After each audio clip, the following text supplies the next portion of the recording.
The following show contains adult content. It's not our intent to offend anyone, but we want to inform you that if you are a child under the age of 18 or get offended easily, this next show may not be for you. The content, opinions, and subject matter of these shows are solely the choice of your show hosts and their guests, and not those of the Entertainment Network or any affiliated stations. Any comments or inquiries should be directed to those show hosts. Thank you for listening.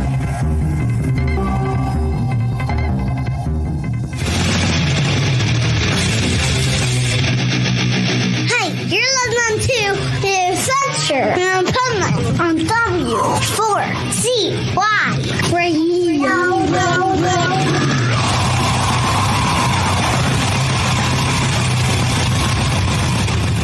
Wake up, America! It's time for the Adventures of Pipeman on W4CY.com, West Palm Beach's #1 internet radio station. Here's your host, the Pipeman. I think I'm bad to the bone. Maybe not.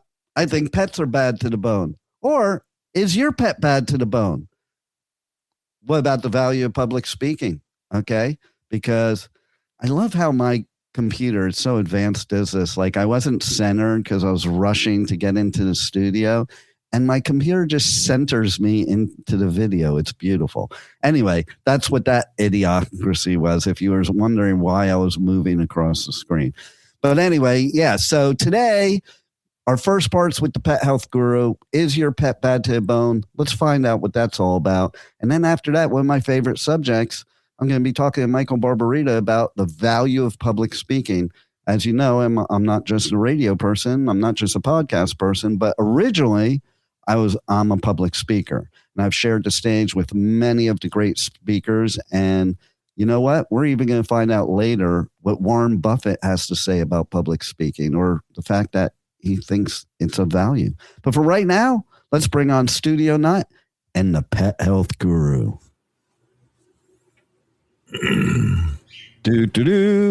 Hello. Welcome, Pet Health Guru. Welcome, How Pet you doing, Health Guru. man? I'm doing good. Thank you.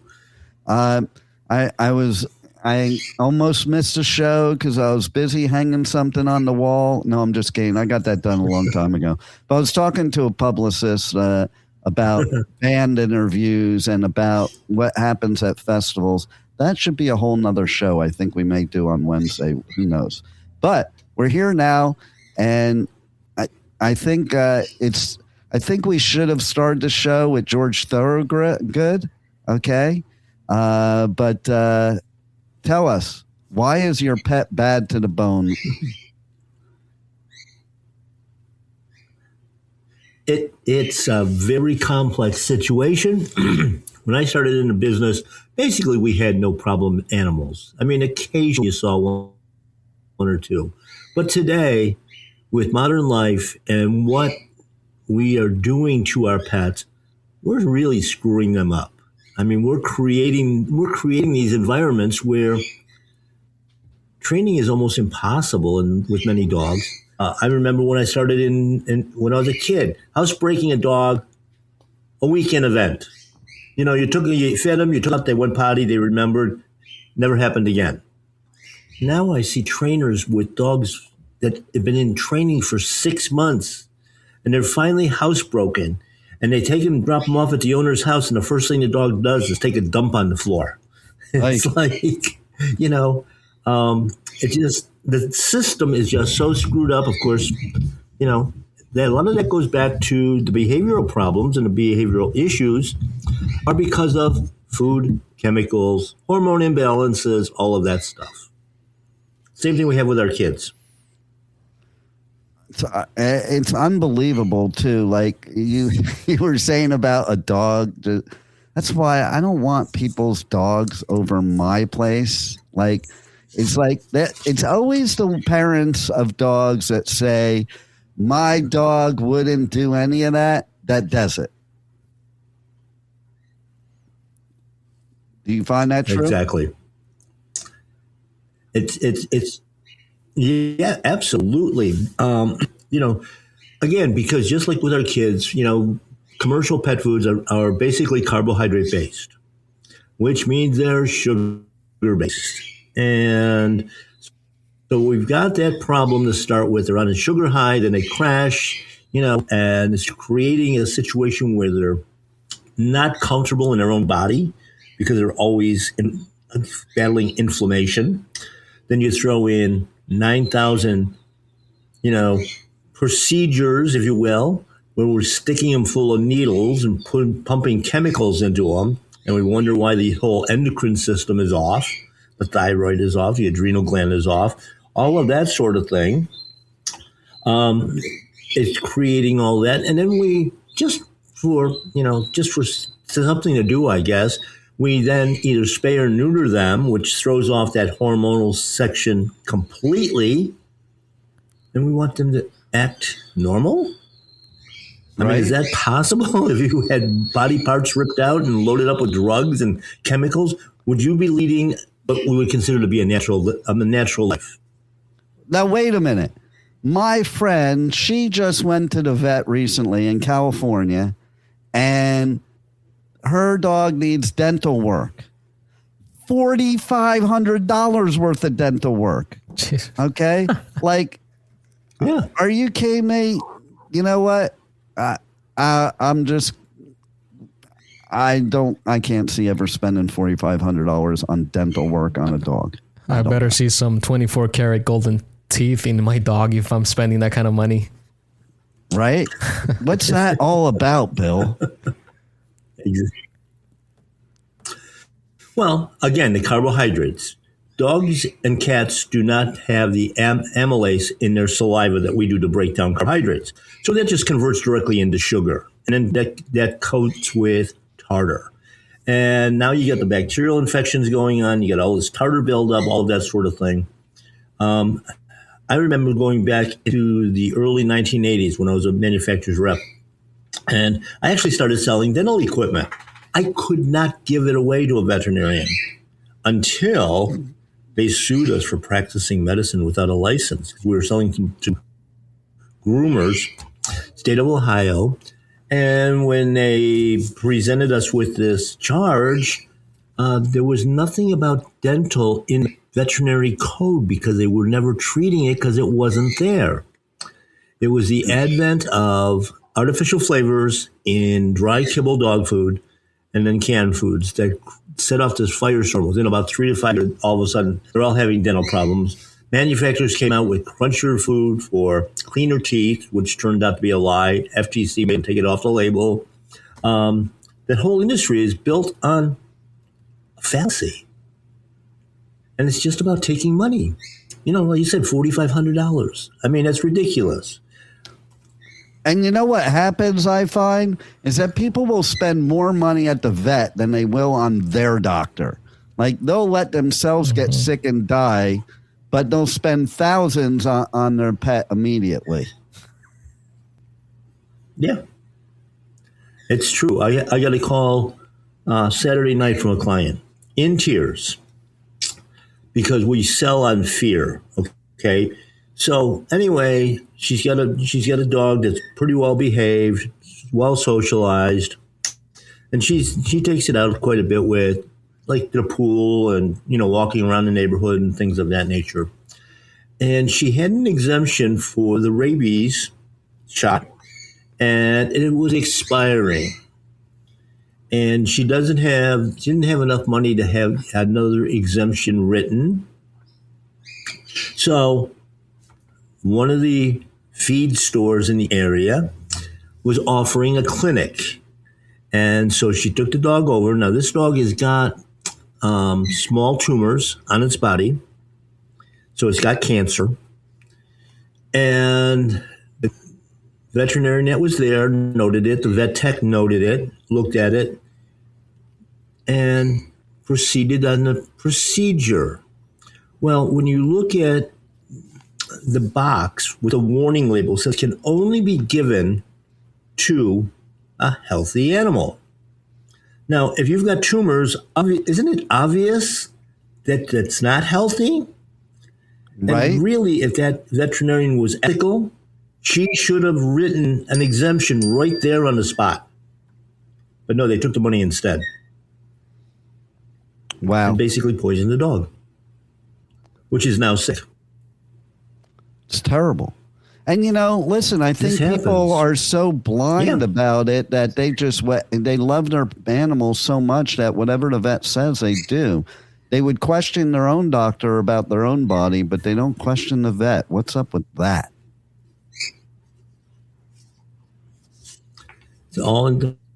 It's so heavily indoctrinated. You can't stop. If we go back and look in time over the last, 40 years, we're told we can't feed our animals real food. We have to give them a commercial mix of food that we know, based on research, based on anecdotal evidence, that the animal's going to get sick, and we have to treat them. We've watched the average lifespan of dogs go from 20 to 30 years down to 8 to 12. And they have all this testing, all these super drugs and preventions and everything else. How is it that the life expectancy could drop that much in 40 years? Wow. If they've evolved into these super beings. Yeah, no. I think that's the beginning of the end of your life expectancy, probably. But, Yeah. I want to know, too, like we're talking about behavioral issues. How do we know the difference between a behavioral issue or instinct? For instance, we're talking about, like, let's say you bring your dog to somebody's house.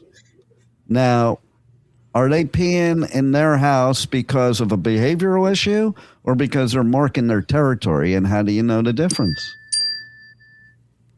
Well, that's the toughest part about it, because you've got, now you probably, if there's another dog where you're going, okay, now you've got that territorial thing going on, okay, because you got two animals that are, may I say, psychotic, because they both have issues, but they're different issues. So you don't know. I mean, you might get one dog that's friendly with some dogs and will attack another. Will attack not because it's an aggressive dog, but on a defensive basis, because that other dog is aggressive and your dog senses that. So you get these mixed feelings going across. It's like going to a club or a concert. You get some really out there people on both sides. I think that when I'm just walking out the door, to be honest. You're right there. And heaven help you if you go into a government building, right? I'm telling you, 2026, I prefer not to walk out the door, because every time I walk out the door, it's like, okay, maybe I'll go back in the door. Too many stupid people out there. It's incredible. It really is. And here's a person that was just trying to do the right thing and be compliant, but the fear was so bad.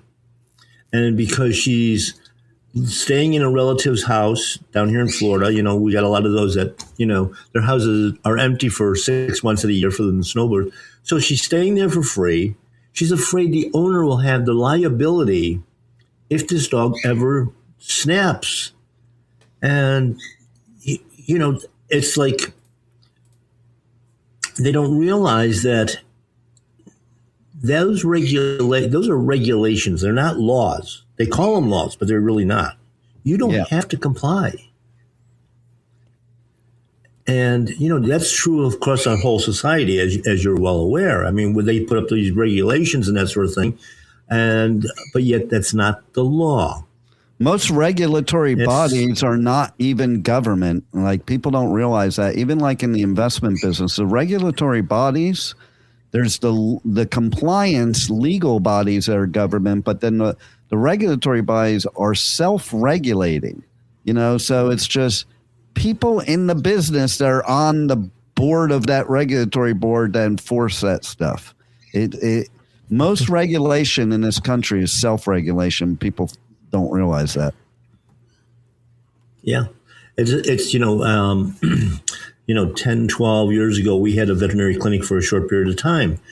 And my partner at that point in time we were spending more money on attorneys fighting the state board because we would not do certain procedures, because it was set up as a natural, holistic type practice. And, it was the other veterinarians that actually is commenting and bringing up the charges against us because we would not comply with what they call standard of care. And, if you get a veterinarian like this one, where they knew there was a problem with the animal and they ignore the manufacturer's warning anyway, and they don't want to write the exemptions because the board frowns on it. It's about dollars. I saw on a podcast earlier this morning where the average cost for one of those sticking a needle in is about $150 to $200 walking in the door. And the question was, why? That little vial only cost them like $4. Well, we got overhead and everything else. But they got a little bit deeper, that they claim that every time a veterinarian has to do anything, the price includes basically an evaluation. So they're charging for an evaluation when you just want, a parasite check. That is the evaluation. It's a parasite check. It's a lab test, But this is how they keep just piling on. And, of course, now with investment companies, venture capitalists, that sort of thing, buying up all the animal hospitals, prices are going through the roof. $4,500 for dental is not extraordinary today. I mean, I've had people come in and they're quoted $10,000 or more. I think it's ridiculous when I show up to a human dentist and they say that crap. Okay. Now we have seen the prices skyrocket in pet health in general. Do you see a market for something like a healthcare type of plan for your pets coming in the future? There already is. You can buy pet insurance. Yeah, they've been out there for 40 years or more. But the problem is they basically cover these little vials of chemicals that they inject that cost them $3 to $5. The insurance company will pay for that, but heaven forbid you got cancer. Right. That's not covered, or if it is, a deductible is like through the ceiling. And they don't even, most of them don't even have the expertise to do this. And then they're just playing around and they just keep doing the same thing. I had a client come in with a cat with an ear infection. 6 months, the vet's been trying to treat this and cure this. And it was funny because we got to talking a little bit. I mean, occasionally you'll see that I'm wearing these patches, and which actually build stem cells. And it was funny because I had it on, and he said, "Well, what's going on there?" I said, "Oh, it's nothing important. It's just a new technology that uses light, non-transparent, that will help your body build new stem cells." And he started, "What do you mean it's not important?" It's like, that's probably one of the most important health things we could do. So I gave him samples of it, puts it on the cat, comes back 4 days later. The wound is almost completely healed, where the cat had scratched itself wide open and the infection was gone in 4 days' time. That's from that and the little cost would have been, I don't know, the little patch, yeah. And it was probably, 4 days, that would have been $8 worth of patches. I can add my markup on top of it. What am I going to do? $100 for a cure? It wouldn't even be worth it because they've been doing 6 months of treatment. And every time you walk in that door, it's cha-ching, cha-ching, cha-ching, cha-ching. So those patches will take care of anything and that's of course, like an open wound? Yeah. They help with that. They help with pain. Pain is unbelievable with those. And actually, we're going to be doing a podcast on those on the Pet Health Cafe here very soon. The things I have seen, the miracles, it's like, well, if you're familiar with red light therapy, even on the behavioral problems, that stuff helps because you're detoxifying the body. The body feels better. And this is just a portable, basically red light therapy technology. And it's been around almost 20 years. And yet there's very, You've got some alternative practitioners, naturopaths and chiropractors and that sort of thing that are familiar with it. But the mainstream keeps it buried. Just keeps it completely buried because they don't want you to get well. I mean, I'm a living testament to it myself. I use them. I mean, I go back a couple of years ago. I couldn't even get out. I had to roll out of bed because my back was so bad. Now I'm up and down the stairs. I'm lifting 80-pound boxes of meat, and I'm not a young guy anymore. Do you sell those things, almost by the way? Completely gone. My strength. We sure do. And anybody that's interested, just come by my Paleo Pet, and we'll get you hooked up. Because I had one of my employees this past week. Her father-in-law, bone on bone and knee, couldn't even get up. Basically, he sits all day long. Took the pain one, put it on. They put the pain patches on. Within 20 minutes, he's like walking around, and he's like, "This is a miracle." Now, they didn't want to do surgery. I didn't want to do replacement surgery. I have another one. Is it getting rid of the source of the pain or just the feeling of the pain? It gets rid of the source. And basically it's flooding the air. It's like what I do with herbs and nutrition. And then we did that with CBD oil. You're turning on receptor sites in the spot, so the body just floods it with enzymes and hormones and blood cells and adrenaline and all of that sort of stuff. So it all goes away. So does it work on things? It's a phenomenal product. It really is. Does it work on things like migraine headaches, osteoarthritis, things like that? MS, degenerative disc diseases. Your body's designed to be regenerated, and it's a regenerative science, is what it really is. We're just allowing people are spending, $5,000 or more for stem cell injections. And what they're doing is that they're extracting stem cells from the body, spinning them down, treating them, that sort of thing, and then re-injecting them. Those last about 3 months because what they're drawing off are the old stem cells. This technology actually is promoting your body, use of body-building peptides to grow brand new baby stem cells. The whole myth about that you're only, when you're born, you've got only so many and then they're gone. That's a myth. It's just like everything else that they taught us, though. That's need I digress, It's like medicine it's not health. There's no health component in medicine. Well, I have to emergency say medicine, okay. Too. But this may be an unpopular opinion, but it's like, okay, the whole thing with medical marijuana, it does have medical uses, but some of the people that are going to these dispensaries and saying I have to go get my medicine, dude, that ain't your medicine, okay? If you're taking it for glaucoma, for cancer, or any of the things it treats, okay, I'll give that to you. But because you went to some medicinal marijuana doctor and told them you stubbed your toe and you need it for the pain, doesn't make it medicine. No, that's the whole thing. I mean, medicine is designed to basically manage symptoms. And, what we want to do, what you and I want to do, and I'm sure Juan wants to do as well, is we want to heal our body. We want it to be naturally healthy and prevent this stuff from happening. Yeah. And it's out there. It's been out there for literally millenniums. I mean, it's been there forever. You go back, when we're talking about this light technology, well, if you go back into the 1800s, every single hospital had solariums. All the fixtures on the doors and the cups and everything else were copper. And that's what this uses, is copper peptides. That's what keeps us going because that conducts our electrical currency.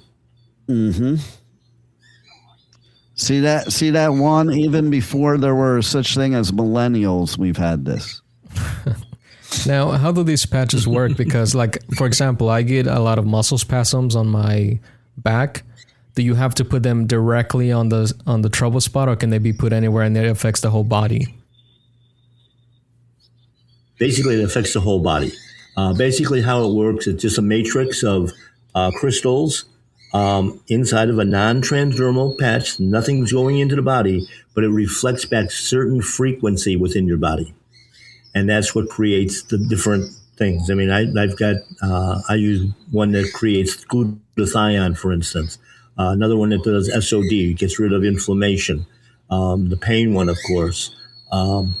It takes time for your body to heal.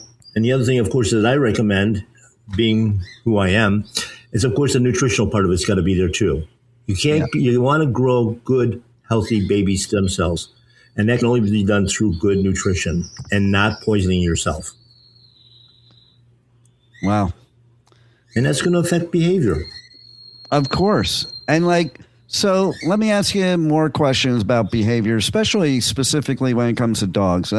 There's some people out there that believe in order to train your dog, how do I put this? You have to be like a drill sergeant and almost like, for lack of a better way of putting it, because not actually doing it, but beating them in. Our time is up, folks. Our time is up. Sorry, but the and now turned off. I don't know. The phone has been doing all kinds of strange things. Yeah, sorry. That health guru hasn't been doing this long enough to know to silence your phone while doing a show. That was on silent. This is what it's done today to me like 6 times. It almost went out of my truck when it came on. It was so freaking loud. It was like, what the hell's going on? And I had FedEx come here today. Yeah, he was so quiet, I didn't even know he was standing there.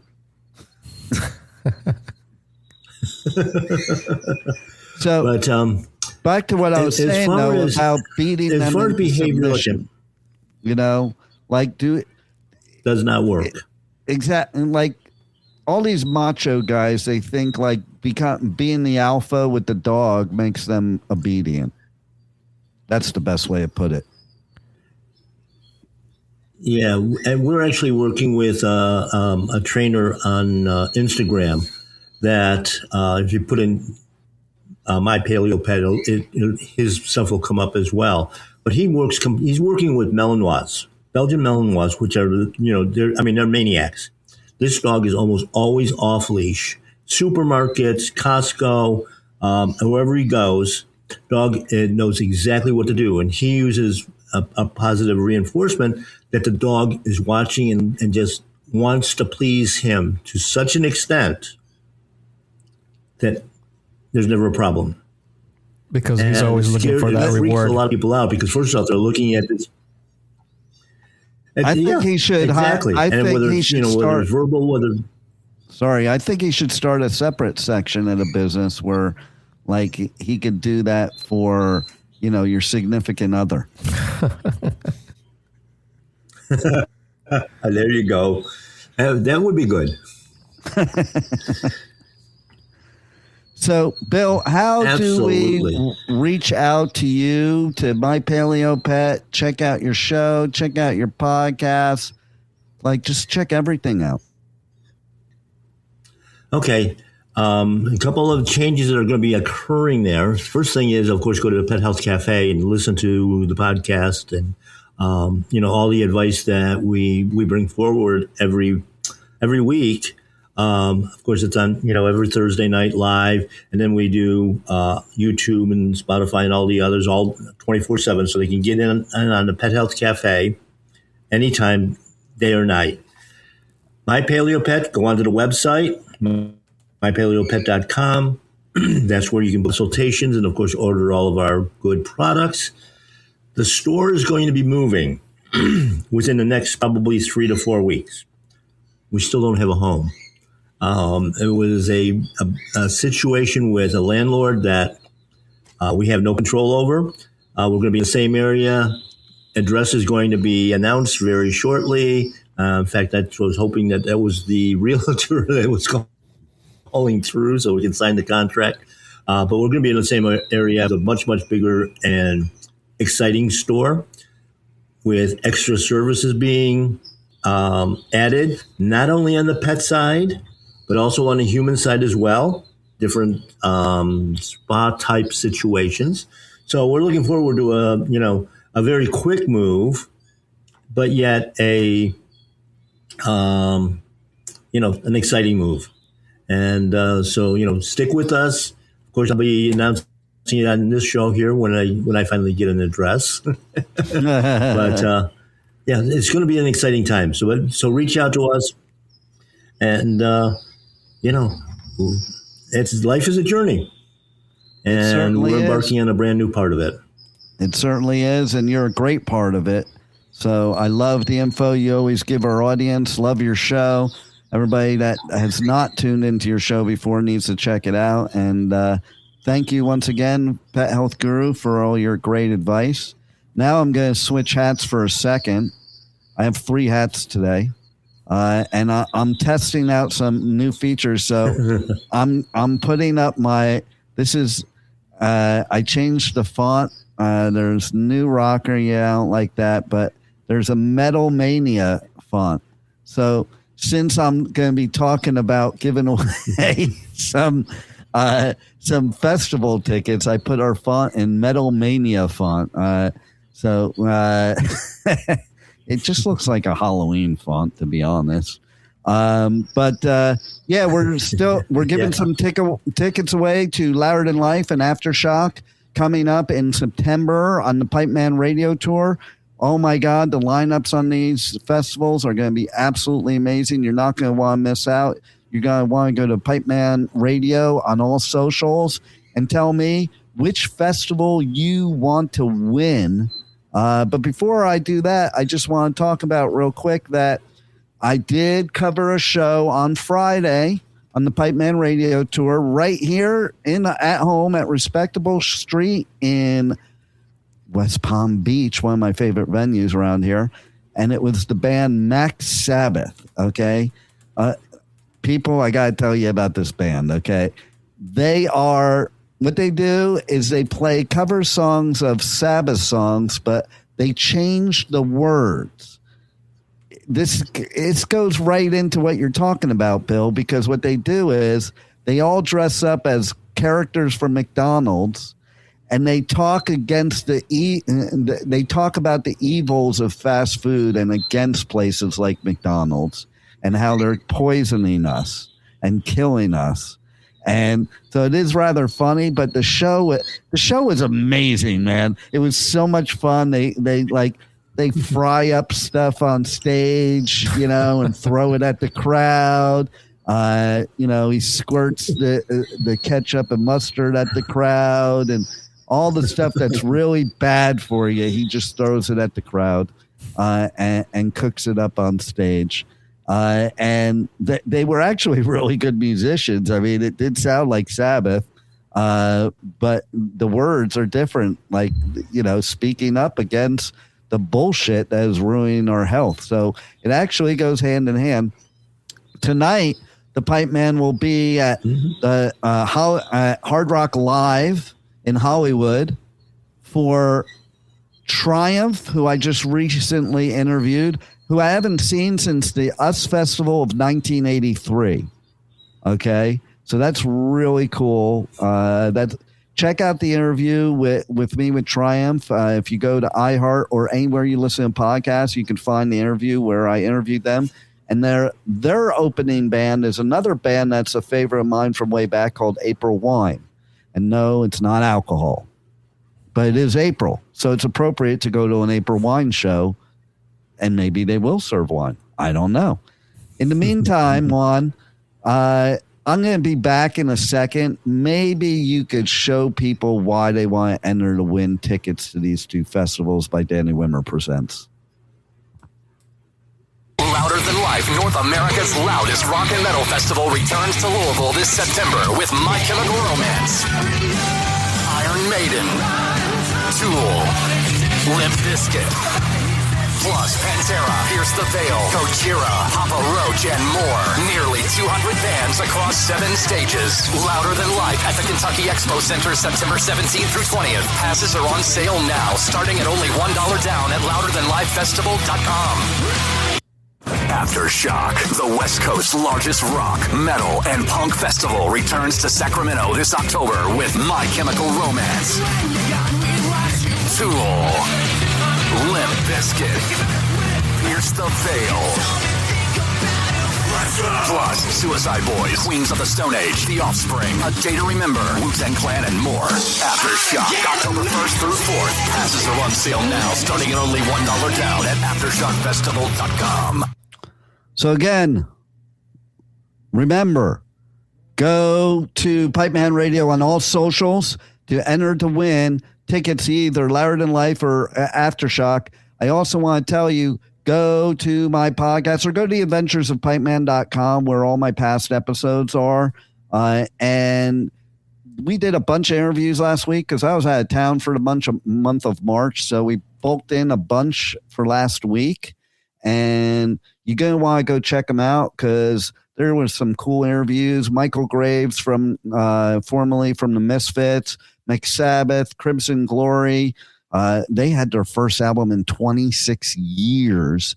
Steve Conti discussed the new Michael Monroe album, Outer Stellar. Fight From Within has a new single out, Let Me Out, featuring a hidden track. So you're going to have to check that out to find out about the hidden track. And then you have... I also chatted with California's newest force in melodic death metal, Ravenmacher. New Jersey's red hot heavy rock metal band, Who on Earth, chatted with me as well. Vinny Appice, infamous legendary drummer who drummed for Black Sabbath, Heaven, Hell, and a whole mess of other bands. So they're releasing Breaking Out of Heaven 2007-9 to 2009. Find out what that's all about, but it's some Sabbath songs that are live, and we're paying tribute to one of the greatest metal singers ever, Ryan James Dio. The Divine Project, Paul McCoy, you probably know him from a song called Bring Me to Life, where he sang with Amy for that Evanescence song. Well, his band 12 Stones reveals new single World So Cold featuring Lyric Noel. And then the Freddie, this is the best of all. If nothing else, go check this out. We had an interview with the Freddie Jones Band, who was featured by NASA as their song was picked by the Artemis 2 crew to wake them up in the morning, called In the Daydream. Imagine you're a band and the crew that's going to the moon requests your song to wake up to. That's freaking awesome. Okay, you know what else is freaking awesome? The value of public speaking is freaking awesome. And so that's where we're going to go next, where I had the chance to talk with our resident business expert, Michael Barbarita, about the value of public speaking. And as you know, I'm a public speaker. So, basically, I believe wholeheartedly in it, obviously. And I'm just saying right now that you're going to want to hear this part because public speaking could so help your business. So let's go and help your business with Michael Barbarita from Next Step CFO. Hey, you're listening to the Adventures of Pipeman on W4CY Radio.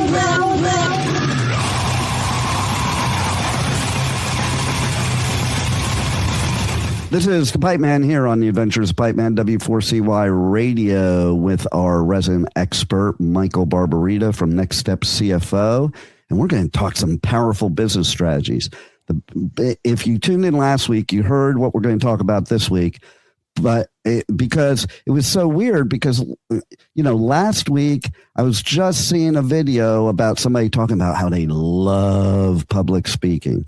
And most people absolutely hate it, fear it. It's feared more than death, but there's serious value. So let's talk about the value of public speaking. Well, Dean, I got to tell you my story. I I used to, I don't want to call it pass out, but the fright was so fearful. It would interrupt my voice. My voice would change. People could tell that I was nervous because I was shaking all over the place. I used to, when I was, before I owned Ski Town, I was in financial, I was a senior financial analyst for Fortune 500 companies. And I remember specifically one day I had to give just a little testimonial to an employee. This is like anything like I'm doing now, I could never have done, several years ago, because it's just, this is just beyond my fear, way over my fear level. So it was just a little testimonial for an employee. I couldn't finish it. I had to get my boss, who was there, had to kind of push me off the stage and finish it. And because the fear of public speaking I had was equal to, if you're falling off a 20-story building, how do you feel between stories 25 and 15? That's the fear. Yeah. And that's pretty bad. That's pretty fearful. And that was a consistent fear. And so what I did is I went to Toastmasters for 10 years. And that had an incredibly favorable impact. And there were the club that I went to was every 2 weeks, and you go at your own pace, and it was incredibly, incredibly valuable. It doesn't, it's like if you're a compulsive gambler, you're always a compulsive gambler, even though you're cured. Yeah. If you have a fear of public speaking, you always have a fear of public speaking, but I learned how to manage it so that so that the fear isn't evident. And the fear isn't, as it goes away. It actually goes away. So I have a tidbit to add to that too. Go ahead. Yeah. And from my experience, every single public speaker on the planet has a fear of public speaking. I'm just saying it right now. Right. I think you're right. And what happens to me, it's like music artists too. I interview a lot of music artists. Every one of them has stage fright till they get on stage. And that happens to me too. When I do seminars or public speaking events, before I get on the stage, I'm like going through it in my mind, like nervous. Am I going to forget this? Am I going to do this? Blah, blah, blah, blah, blah. The minute that mic turns on, the minute I get on that stage, there's a switch that switches in my brain because of techniques and because of practice and because of being used to it, that I just go into a natural mode that I'm not in when I'm off the stage, and I get in the zone. And then all those things I was nervous about, they don't even occur to me while I'm on stage. Right. I know. It's amazing. Isn't it amazing? It really is. So anyway, now we're here to talk about the value of public speaking, but I wanted to share that story because there's a lot of people who could use the help. And Toastmasters is just unbelievable. I know that people say, I have to go to a meeting every couple of weeks and all that, but it is incredibly valuable. I'm a big advocate. Okay, as somebody that was a member of the National Speakers Association and the Florida Speakers Association and Toastmasters, I think out of all of them, Toastmasters was the most beneficial because you're around other people like yourself in the same situation, and you get to cheer each other on and support each other and help each other. Right, and they go right down to the detail, Dean, where they count your oohs and ahs. You know what I mean? They go right down to the detail. So if you're somebody who says a lot of ahs, you're going to hear it from an evaluator at Toastmasters. Yeah. And so they go right down to that level. And they also go down to the grammarian level. They check your grammar. If you made some grammatical mistakes while speaking, they're going to point it out. So that's the granular level that they go down, that they utilize at Toastmasters. That's so effective. It's just such an effective methodology. That's what I think makes it better than the other associations, because the other associations, you just go to workshops and seminars to learn, whereas this is something that is interactive, engaging, and gives you specific feedback for you opposed to some cookie cutter information. Right. And there's plenty of speaking parts at a meeting. It's not just the speech giver. It's also like you could be a grammarian. You got to get up and explain, oh, he used this type of language and this type of language, and this was incorrect, and that kind of thing. So it is incredibly beneficial. But today we are talking about the value of public speaking, and it's incredible whether it's live is always better, but whether it's live or even online, the public speaking person is the person who's speaking is the authority, is looked at as the authority. And it carries a ton of weight. And it allows people to even make offers from the stage, which is a technique that's utilized every day, 9 million times a day. Right. And so to learn the skill, and once again, Toastmasters is the place to go. It's cheap, real cheap. I think I paid $90 a year for my membership. But if you can get that skill, and it doesn't take that long, you can go as fast as you want in Toastmasters. That's the beauty of it. Some people they go from 0 to hero in about 6 months, not 6 to 9 months, because they want to go really fast and they want to make sure that they pick up that skill quickly. But it teaches you everything, and to have that skill mastered is absolutely invaluable. It's been absolutely invaluable to me, and I think that. And by the way, you can ask Warren Buffett. He'll tell you the same thing, that public speaking is one of the greatest skills that you can acquire. And for those who aren't mobile for whatever reason and can't get out, even Zoom appearances have this. You're still the authority. If you're running a meeting on Zoom, if you're running a webinar on Zoom, you are the authority. You're getting the attention. You're going to be the focal point, and they're going to listen to you. I want to speak to some benefits of what you're talking about authority, because I'm just going to say that, first of all, yes, you are deemed the authority, which gives you more credibility. Right. They automatically assume you're experienced, you're educated, you're trained. They automatically assume you're an expert. It puts you on a higher level than your competition. It also allows you to create these relationships before you have a relationship, okay? Because how many people attend some kind of event where there's a speaker that they absolutely become a super fan of that speaker because of that, and they're the ones going to the speaker asking to do business, opposed to you having to try to sell them. So it just puts you way above, and it commands more revenue too, because what you charge compared to somebody that's not doing public speaking charges, you can command a lot more money, and people will pay it because people perceive value that you're a public speaker because they assume you must be an expert. Right. It's so true. It's so true. It's a great vehicle. And like I said, if you're not mobile, go ahead and do webinars and present online. It's not as good, but it certainly carries a lot of weight. Yeah, totally. And I will also add too that, it also saves you time as a business person and effort, because the way I look at it is I'd rather, if I'm going to pitch my product, my service, my message, whatever it is, it's a hell of a lot better to pitch it to a whole room full of people at once, opposed to, let's say you even only have 200 people in the room.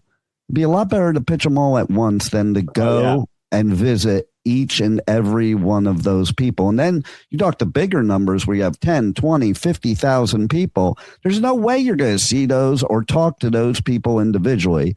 So you'll get business that you would have never gotten before because you're reaching a much larger prospect database. Absolutely. It's called the one-to-many model. Yes, One to many. exactly. Instead of 1-to-1, it's 1-to-many. That's the way it should be. Right. I agree. So how can people contact you for more insight on the value of public speaking and just powerful business strategies in general? Go to nextstepcfo.net. You can download our book for free. You can also go to the contact page. Love to do a book interview with business owners. So because I'm always updating my book called Powerful Business Strategies, and it's 60 minutes on Zoom. I present strategies from my book, and then I ask you how the strategy would work if business owners were to implement it in your industry, and then I document it for the book. So it's real simple. I get value out of it, so I can make sure I keep my book updated with the latest strategies, and then you get a value when you hear the strategies and how they work.